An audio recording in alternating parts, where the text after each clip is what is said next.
Hello, my name is Julia Streets and welcome to DiverCity Podcast, talking about diversity and inclusion in financial services.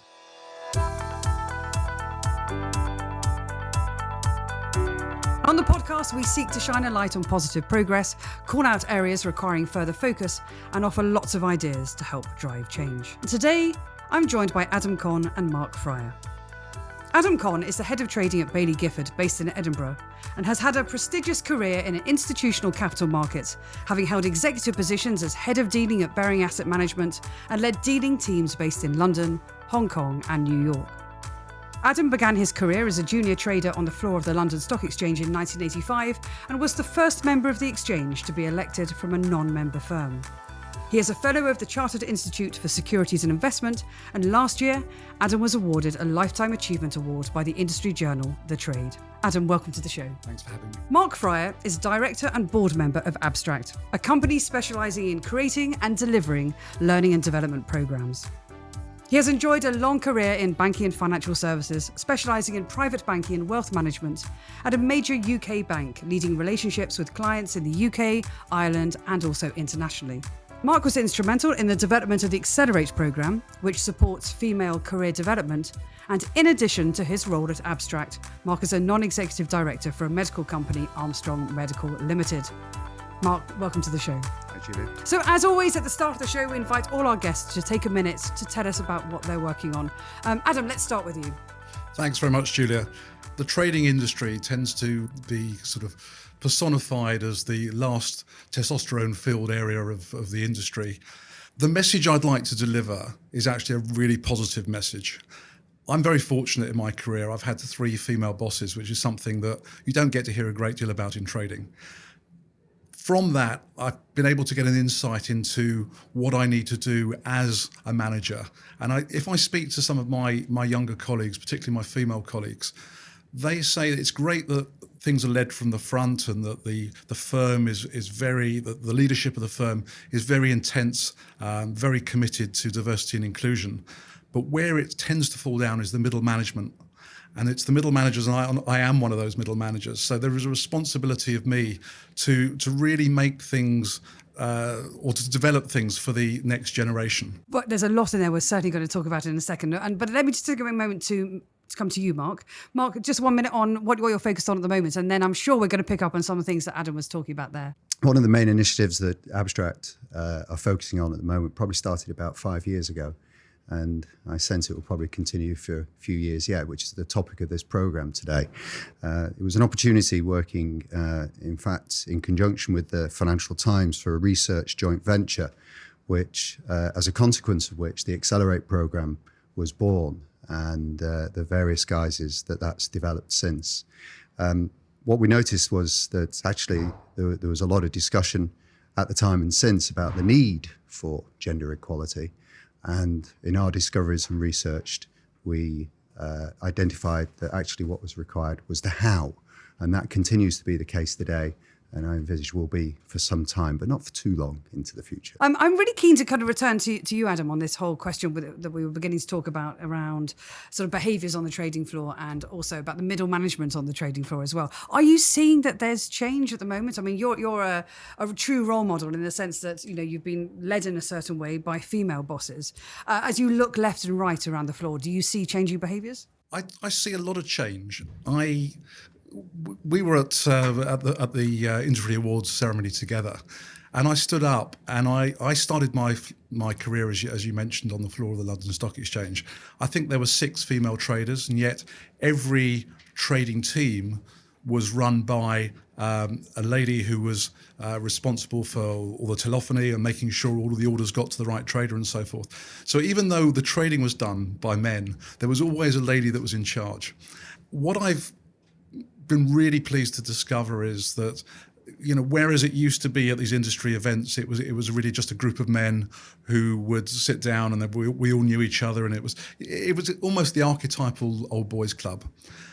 I stood at the podium at the awards ceremony, and I looked into the room, and it was 50-50, and I was struck by that fact, and that really led my speech.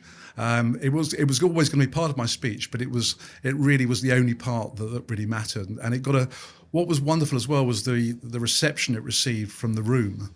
As soon as I started talking about diversity, the room erupted. The room came to life. When I started talking about my own situation, I've got a daughter who's 23 years old. She's looking to enter the workforce. And I mentioned there's probably no greater feminist than me because I want everything for her. Again, the reaction was electric. And if there's one change, I don't like to talk about quotas and numbers and so forth, but I think in terms of attitude and in terms of actual people don't buy into what you are, they buy into why you do it.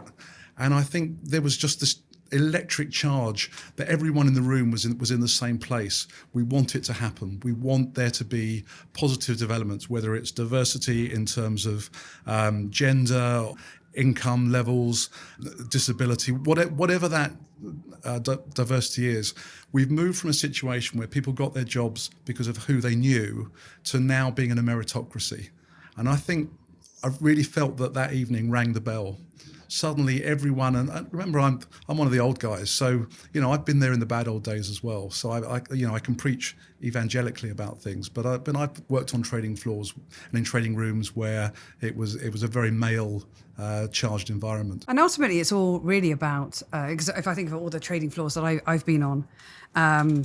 It's always about performance. It's always about getting the results. I mean, do you see, as you look at teams that are much more diverse in their makeup, do you see that they have a positive? I don't want to put words in your mouth, but are they having an impact on performance, or is it still very much a kind of it's a very good thing to do versus a commercial imperative, performance imperative thing to do?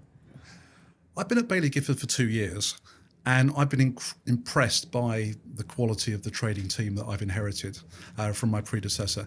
It is quite a male-heavy team. What I want to do is build on that rather than tear it apart or in any way denigrate it, because I think the team we've got is exceptionally strong and exceptionally good. Where I think it can benefit is just in the ideas of bringing young people through, male, female, just with different attitudes that can help to shape us for the changes that are coming. If we look at the world as a whole, we're in a very fast-moving world. It's very complex, it's very complicated, it's only going to become more so. The actual skills that we require are changing, and the fact that we've got young men and women who want to come into the industry, maybe with different backgrounds, I think is incredibly positive. Let me turn to you, Mark, because actually in your introductory comments, you mentioned about the FT Research sort of joint venture that formed the Accelerate program, and very much this whole question about how. Did you expand on that a little bit more in terms of how, is it how organisations are driving greater diversity to achieve what Adam's talking about, or is it how do diverse employees make themselves attractive to organisations?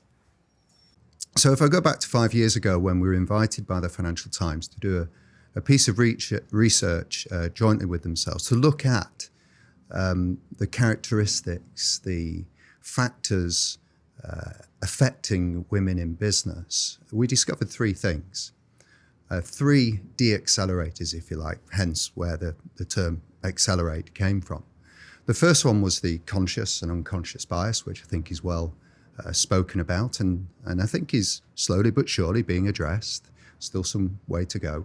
There was then the double bind between starting a family, not starting a family, and the juggle between parents, but predominantly it falls on a woman's shoulders. And then third and finally, what we discovered through interviewing over 100 women and these were senior women within the industry and a control group of men, that there were career management skills that actually predominantly men were displaying versus their women counterparts. Now, I'm generalizing because, as always, there's exceptions and some women were very good at it and some men weren't very good at it. But the trends that we identified were these career management skills. Now, like Adam, I feel very positive about the rhetoric, the conferences, the events. I also feel really frustrated because I have two daughters of my own who aren't yet entering their careers. But I think there needs to be a lot more, and there is some, so it would be wrong to say there is none, but a lot more effort spent on addressing the how. Because all of a sudden there's this huge, if we take gender, for example, there's a huge expectation on women to fulfill these opportunities. And yet what we discovered, there were certain skills that they needed to display more. A lot of the women do have some of these career management skills, and be confident enough to put themselves forward for these opportunities in this much better world than it was 5 years ago, and certainly was 10, 20, 30 years ago. So I'm really passionate, and we're really passionate about helping women in terms of their career management skills so they can take control themselves. How do you do that? Do you go into organizations and is that coaching? Is that, I know you're a learning and development company, but what are some of the practical things that you do? Well, there's a special formula to it, but I'm happy to share with you some ingredients. And what we firstly recognize with our typical clients, which are large corporates, is that identification of that middle to senior management pool of talented women. It starts there, and we help our clients identify that pool of talent. We then bring them together in cohorts of 20, and then it's a layering approach, because it's not a one-time intervention. You just cannot, with a one-time intervention, flick of a switch, suddenly create the capability in a woman to take control of her career. So the formula consists of a number of interventions ranging from building superior confidence to mastering organizational politics, which most of the delegates least look forward to, but actually they get the most out of, promoting your brand and profile, utilizing sponsors and mentors, and then boardroom readiness on the 5th module. And those 5 modules are done over a period of about 3 months. And then during those modules, there's lots of case studies, ideologies, exercises for them to fulfill. And it's a progressive journey, Julia, which enables them by the end of module 5 to go away and start implementing, well, they start before then, but really then take control of their career management efforts. And we bring them back on the 6th and final day, a bit like a school reunion. You know, everyone wants to show it with something to show off and demonstrate. So it's a very effective formula that we've continued to develop and are continuing to develop as we learn from our And it's clients. interesting, this sort of middle management sort of layer that we talk about, because Adam, you talked about it in the concept of when you're driving change on a trading floor, it's maybe some of the institutionalized traditional thinking that sits with the middle management execs who are perhaps a little threatened, or again, these weren't your words, but this is what people tell me. They're slightly threatened by change, and they're maybe a little uncomfortable with change, which is understandable actually if you've been hired in a certain way, had your KPIs set in a certain way, etc. And then along comes, the middle management of women, as you was describing, Mark, who are now being tooled up and trained up and being enthused. I'm interested in your kind of observations about how those two worlds combine, and do they collide, or actually are people welcoming the challenge of having a greater gender peer group, if you like, and is there some magic that's coming out of that by being challenged by the opposite sex? And that's a question to either of you. Maybe I can go first. I think what I'm really enjoying about this podcast is the positivity. I think the message, there's no dwelling on things that maybe could be improved and so forth. It's how do we make things better? One of the bigger issues has been not so much providing the opportunity, I believe, but it's actually retaining staff who, for whatever reason, whether it's for family reasons or for non-family reasons, have decided to take a break. They want to come back to the industry. There's a nervousness, there's a lack of confidence, a perceived lack of support. It's how we can really all work together to bring someone back in. If someone starts off as a junior, they get this wonderful induction.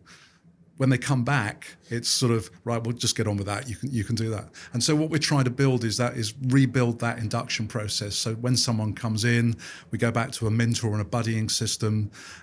It's really about retraining people, just not assuming that the industry that they left, say, 2 or 5 years ago is the same one they've come back to, that their office skills aren't necessarily the same. And the technology skills. And the technology has completely changed. So it's a very positive message about retaining the talent. It's not a question of, yes, there's talent, but we don't want to use it. Those days, I believe, are totally gone. It's more a question of how do we bring people back in? And I've had my own experience of this last year. Unfortunately, my son was diagnosed with testicular cancer last year. I had to take some time out of the office. I was allowed to work from our London office rather than Edinburgh. The firm were immense about it. And it's just, I think the fact that people saw that I was able to do it gave that that whole issue of flexibility, which I think has been one of the big concerns. If I can be flexible, the trading desk as a whole, it tends to work long hours. And so therefore there was always this perception, well, what if I need to do childcare? What if I need to look after an elderly parent? How can I do that in that environment? What we're trying to do is change that perception so that everyone can be flexible, that there's nothing competitive about working long hours, that in fact, the inclusion is actually our goal. And actually we can put that to trying to stand out from the rest of the competition. And Mark, as you go into organisations, are you hearing similar stories, or is this a kind of it's a journey that other people are trying to get on as well? Interestingly, when we started first sharing and delivering our solution in this space for women in business, it was to quite a senior group of women.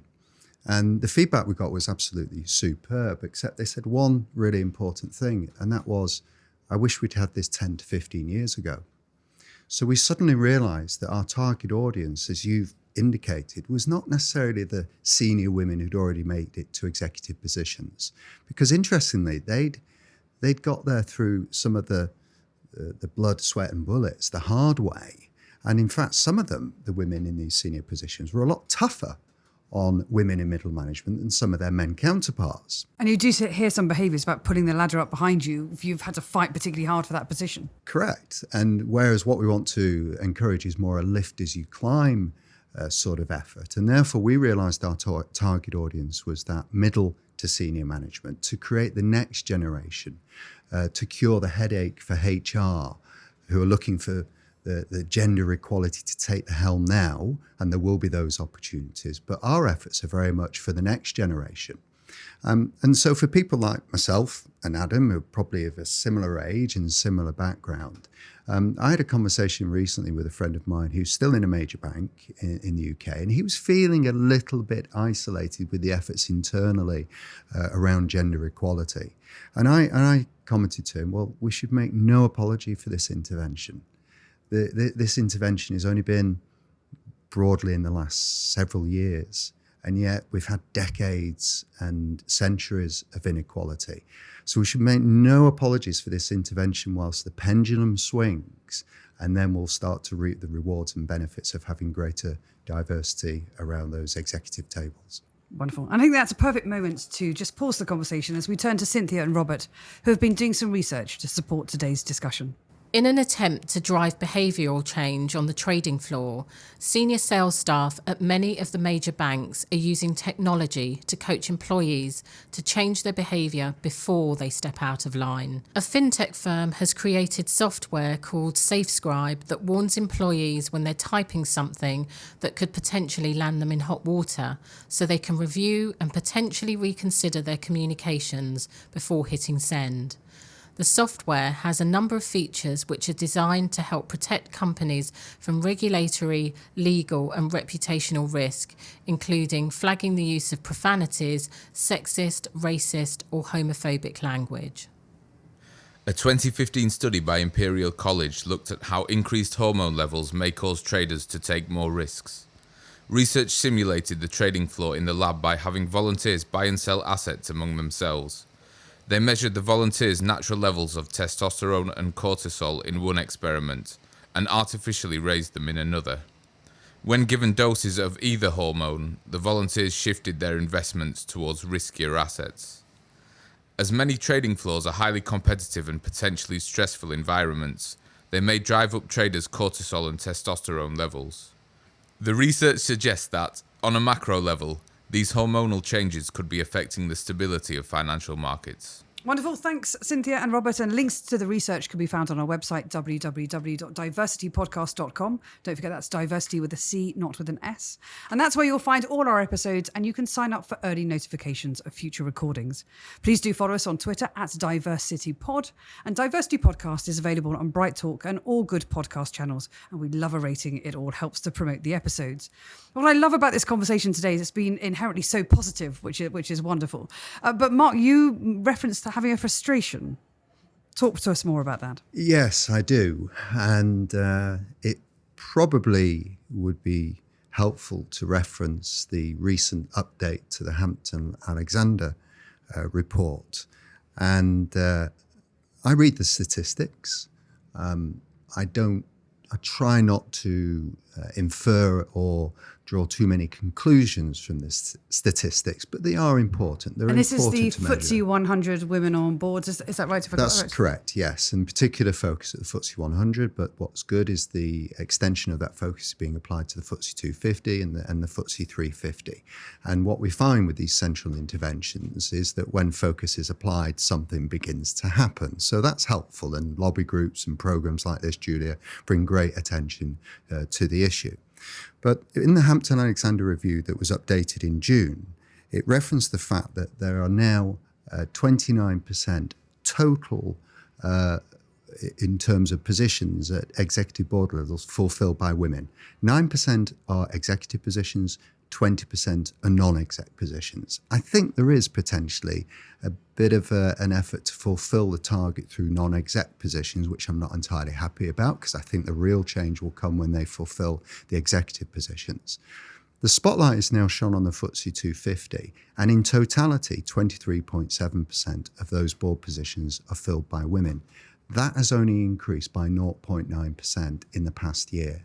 So if you think about that for a moment, to get to equality, which is not actually 33%, which the Hampton report sets out, but that's an important milestone, so I appreciate that. Equality is 50-50. So for the FTSE 250 at 0.9% a year, it's going to take us till 2050 before we have equality. And quite frankly, that is just unacceptable. So where my frustration comes from is the promotion of the need has been fantastic. We know the case for having diversity on boards and executive levels, the value that brings to the performance and the holistic performance of the company. My frustration, though, is we need to be investing more effort, additional effort, because there is a lot of effort being applied, but more effort in the how and helping these people from diverse backgrounds, be that gender or religion, or just culturally, to fulfill the career opportunities that are there in front of them in financial services. And there are many barriers to achieving that, but there are also kind of many sort of unlocking moments. And we talk about this a lot on the podcast about the role of recruitment and, making sure we've got the right recruitment partners who are approaching that challenge in the right way. I mean, Adam, you must have recruitment agencies crawling all over you, wanting to have your business, and are there some behaviours in recruitment that you'd like to see changed? I mean, I think we have to talk more about the role of the recruitment firms. I'm going to have to make this quite personal because we've had quite a steady team. So yes, we have a lot of people who are trying to show us talent.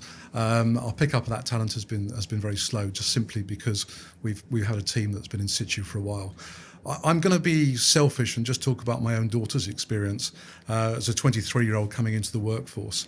And she is being asked continually to fill out psychometric tests. Now, a psychometric test is either going to do one of two things, in my humble opinion. It's either going to produce a lot of people who are exactly the same or produce a load of liars.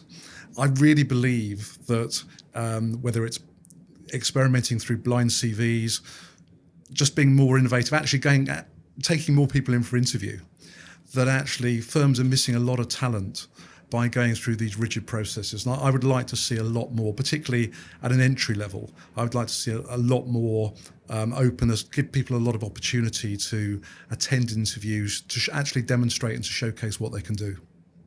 So let's end the show with thoughts that you're optimistic about, reasons to be cheerful. Adam, let me start with you. There are a lot of reasons to be cheerful. The industry is definitely, just the industry and also society at large is moving in the right direction. It's not just a topic that's going to fade. It's going to be a very positive topic. Julia, you and I were on a panel at Trade Tech, which is one of the industry trading conferences earlier in the year. And it was in a women-only session talking about diversity. As it happens, about a third of the room was men because they gate crashed. It was standing room only. That in itself tells you there is this latent demand.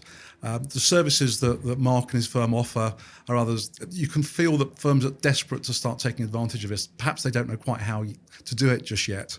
As a firm, Baillie Gifford has written its own shared beliefs document. And it's very much about, what we do, and it's the client first, and everything we must be for the client. But it also touches on two important areas. The first one is really how we make a positive difference to society as a whole. And the second thing is how we behave to improve the perception of our industry. Both of those, absolutely, all of it is a very positive environment. And Julia, am I allowed a little one last moment, which is to really ask companies when they're creating events, when they're inviting people to talk, when they're discussing important matters, could they look outside of the Christian calendar and actually look at all the calendars?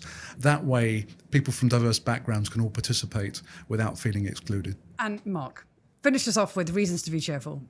I think I'm a very optimistic person, and I have 2 young boys as well as 2 elder daughters. But I'll start by saying I'm maybe disappointed that my 2 young boys won't perhaps ever drive a car or own a home with the advances in technology and the way the marketplace is changing. But in terms of my optimism for my daughters, who are shortly entering into their professional careers, I think it's a really good time to be a woman. Certainly better than it was 5 years ago, certainly better than it was 10, 20 years ago, being a woman in business. So I feel really optimistic for them both. The other thing that Adam's touched upon is that human beings and society, for the most part, are good. And that's starting to really shine through. There's the odd little occasion when your heart sinks with what goes on in the world. But I think in the main, society and human nature is good and it's kind, and we're starting to see that really shine through. And that bodes well, I think, for the future, not just in business. Well, it's been a great discussion. I just want to take the moment to thank you both for joining the show today. Adam and Mark, thank you very much indeed. Thank you very much.